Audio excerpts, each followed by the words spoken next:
Have you seen that advertisement of smartwatch where it is said that you can track so many health parameters and your badminton shot speed and your surfing related, how many waves you have gone through? So you feel like that if you are not having that smartwatch, you are missing something great in life. Or you have seen that car advertisement which tells you about that all successful working professionals drive that car. So you feel that if you are not driving that car, you're not successful. Or something like that. If you are a family man, you need to go for this vacation, and that means that you care for your family. So indirectly, they are telling you that if you are not going for this vacation with your family, you are not a family person. You don't take care of them. Okay. So this form of advertisement, where they are trying to sell their product and services, that implies that you are not enough. Okay, you need to go for that option. This concept is called deficit advertising. Okay, now deficit is in the sense there's some gap in your life. Okay, and they try to first find out, you explore your weak points, and then they exploit them. Now, why I am mentioning about advertisement and marketing right now, because this kind of marketing is very successful. Whether this is good or bad or whatever, that discussion is a very different discussion, and that's a separate topic. Okay, and I have my own opinion about it. But right now, what I'm going to tell you is that this model is very successful, and you can learn a few things from there and you can implement in your way of communication.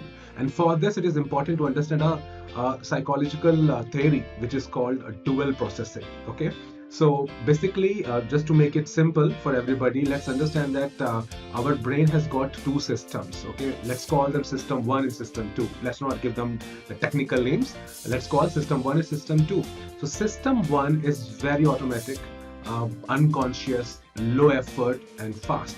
The system 2 is controlled, is conscious, it's high effort, and hence it is slow.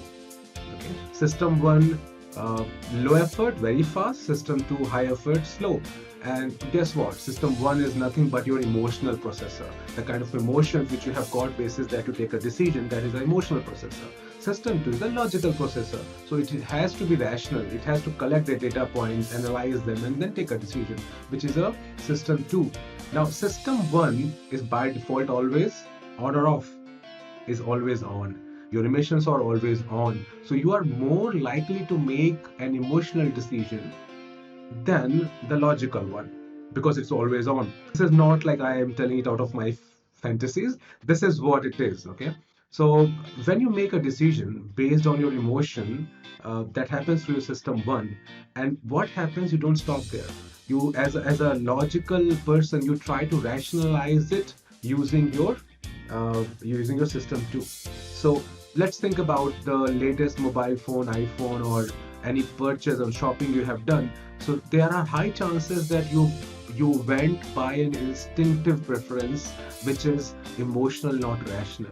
So you decide to go for brand 1, then based upon your emotions, and then you rationalize it using your system 2. It's a logical processing, that okay, this brand is good over that because of this reason, so that you can give logics. Okay, now this way of our thinking is you can say exploited or used by a lot of marketeers, and you can use this even in your communication when you are discussing with someone with a goal to convince that person, with a goal to pursue that person to believe something what you believe in, or to get them believe that. In this case, what you try to do, you might give logical argumentation, but to make them convince on your thought process, you need to really touch the emotion which will work. That emotion could be of emotion of fear, hope, sadness, anxiety.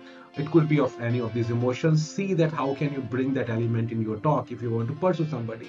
Now, when you talk to somebody, there could be many goals. Okay, it's not that always you want to convince people and that's why you're talking to them.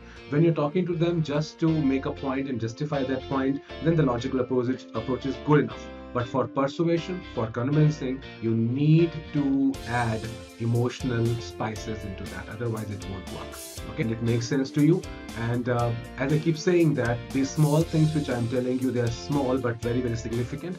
You apply them and see the result which you see in your communication. And if you apply them, your career growth is as certain as rising of the morning sun. Okay, totally determined for your career growth.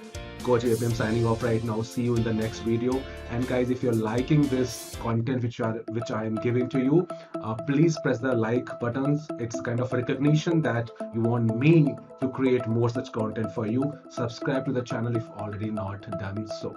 See you soon. Take care.